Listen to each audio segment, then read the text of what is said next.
৬ দফা দাবি বাস্তবায়নের দাবিতে মাথায় কাফনের কাপড় পরে মিছিল করেছেন রাজশাহীর সরকারি বেসরকারি সকল পলিটেকনিক ইনস্টিটিউটের শিক্ষার্থীরা। শুক্রবার দুপুরে রাজশাহী সরকারি পলিটেকনিক ইনস্টিটিউট থেকে শুরু হয়ে শহরের বিভিন্ন সড়ক প্রদক্ষিণ শেষে বাটার মোড়ে গিয়ে তাদের বিক্ষোভ কর্মসূচি শেষ হয়।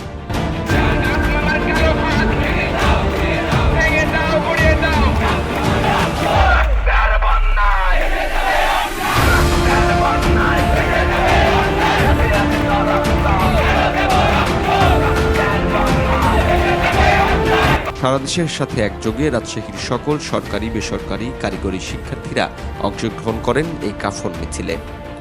এর আগে গত বুধবার সকাল থেকে ৬ দফা দাবিতে দেশের বিভিন্ন স্থানে সড়ক অবরোধ করেন পলিটেকনিক ইনস্টিটিউটের শিক্ষার্থীরা।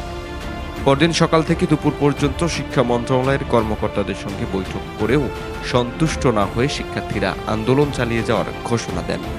রাতে দেশের বিভিন্ন পলিটেকনিক ইনস্টিটিউটের শিক্ষার্থীরা দাবি আদায়ে মশাল মিছিল কর্মসূচি পালন করেন। ওই দিন শিক্ষা মন্ত্রণালয়ের কারিগরি ও মাদ্রাসা বিভাগের কারিগরি অনুবিভাগের অতিরিক্ত সচিব রিহানা ইয়াসমিন শিক্ষার্থীদের সঙ্গে আলোচনা করেছিলেন। তবে মন্ত্রণালয়ের সঙ্গে বৈঠক চলা পর্যন্ত সে কর্মসূচি শিথিল রেখেছিলেন শিক্ষার্থীরা। গতকাল যে প্রোগ্রামটা ছিল রেল ব্লক কর্মসূচি, সেই কর্মসূচিতে রাতের বেলা দেওয়ার পরে আমাদের যেই ডিজিআই স্যারেরা যারা আছে তারা আমাদের জানাইছে যে এক পক্ষ জানাইছে যে আমাদের সাথে বৈঠক করা হবে।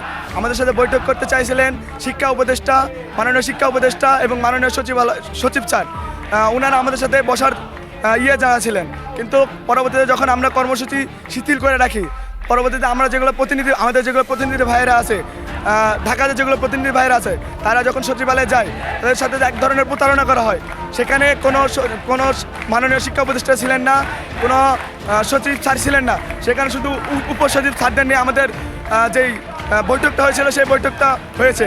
কিন্তু আমাদের বৈঠকে এভাবে মৌখিকভাবে বলা হয়েছে যে আমাদের সেগুলো দাবি মেনে নেওয়া হবে, কিন্তু গত 7 মাস 8 মাস ধরে আমাদের শুধু দাবিগুলো মৌখিকভাবে নেওয়া হচ্ছে। কিন্তু আমরা চাচ্ছি আমাদের দাবি একেবারে লিখিতভাবে হোক, কিন্তু আমাদের শুধু সময় নিয়ে যাচ্ছে আমাদের স্যারেরা যেগুলো রয়েছে। বাংলাদেশ কারিগরি ছাত্র আন্দোলনের সঙ্গে একত্রতা পোষণ করে এই ৬ দফা দাবি জানিয়ে আসছে দেশের সকল পলিটেকনিক ইনস্টিটিউটের শিক্ষার্থীরা।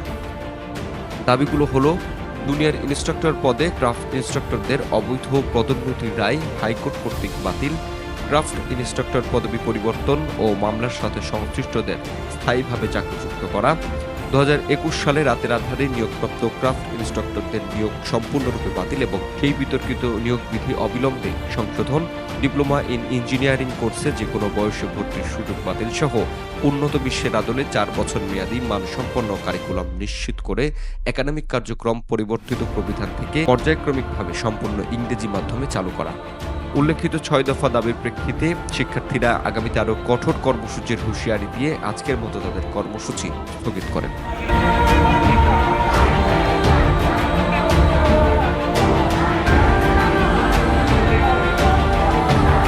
উত্তরভূমি ডেস্ক, রাজশাহী।